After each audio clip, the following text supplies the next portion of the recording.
টানা বর্ষণ, জলাবদ্ধতা আর পাহাড় ধসে বিপর্যস্ত ৩ পার্বত্য জেলার জনজীবন। আজও বান্দরবানে পাহাড় ধসে প্রাণ গেছে ২ পরিবারের ৫ জনের। বান্দরবান, রাঙামাটি, খাগড়াছড়ির বেশিরভাগ সড়কই বন্ধ, আর নদ নদীর পানি বেড়ে নিম্নাঞ্চল প্লাবিত, পানিবন্দী শত শত পরিবার।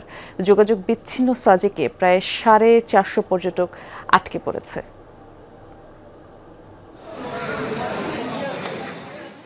গত ২-৩ দিন ধরে বান্দরবানে বিস্তীর্ণ এলাকা ডুবে আছে পানির নিচে।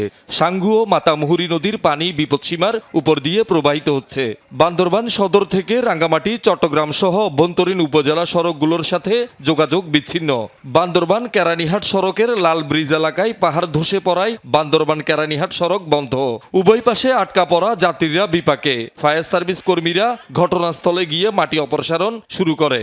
চারিদিকে অবস্থা খারাপ, আমরা পাহাড়ের উপর থাকি, পাহাড় ধসেরও অনেক সম্ভাবনা আছে। এখন এই পরিস্থিতিতে অনেক কষ্ট হচ্ছে।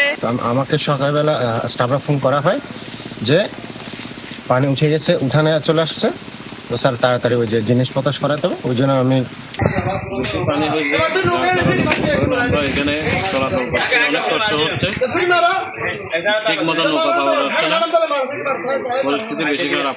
আর রাস্তাটা উঁচু হলে একটু ভালো হইতো, একটু পানিতে আমরা ফলে গেছি। বেশিরভাগ দোকানপাট ডুবে গেছে, বেশিরভাগ ঘরবাড়ি ডুবে গেছে। 70% মানুষ এখন বন্যায় কবলিত আছে। কোনো স্কুল বা কোনো কলেজে আমি কোনো খোলা পাই নাই, না পাওয়ার কারণে আমি এখানে এসে আশ্রয় নিয়েছি। অনেক কিছু নাই, খাওয়ার কষ্ট, পানির কষ্ট।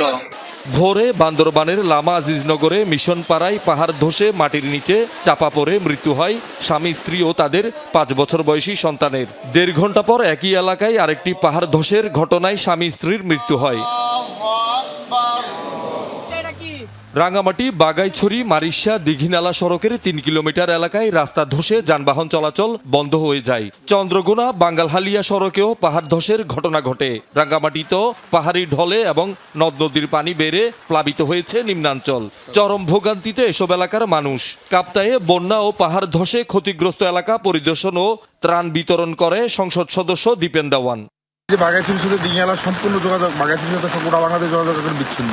আসার পরে দেখি যে এই রাস্তার দুর্ভোগের কারণে আমরা পুরা মারিশায় লাশটা পৌঁছে দিতে পারি নাই। সর্বশেষ আমাদের ঘরে 2007 সালে পানি উঠছে, এখন আবার এই যে 2026 সালে উঠলো, এখনো পানি, ঘরে পানি। নিরাপদ পানির সমস্যা, খাদ্যের সমস্যা, বিভিন্ন ফসল নষ্ট হয়ে গেছে। মানুষ অনেক কষ্টে আছে, মানুষ কেউ না খাইয়ে মরতেছে, কেউ পানিতে ডুবে মরতেছে। খাগড়াছড়ির বেতছড়ি, মারমাপাড়া, বিচিতলা, লারমাপাড়া, বটতলার আংশিক এলাকা এখনো জলাবদ্ধতার কবলে। চেঙ্গি ও মাইনি নদীর পানি কিছুটা কমলেও প্লাবিত এলাকাগুলো থেকে পানি নামেনি। কবাখালী, মেরুং সহ কয়েকটি স্থানে সড়ক তলিয়ে যাওয়ায় যান চলাচল বন্ধ। দিঘিনালা থেকে সাজেক, লংদু ও বাগাইছড়ি সড়ক যোগাযোগ বিচ্ছিন্ন।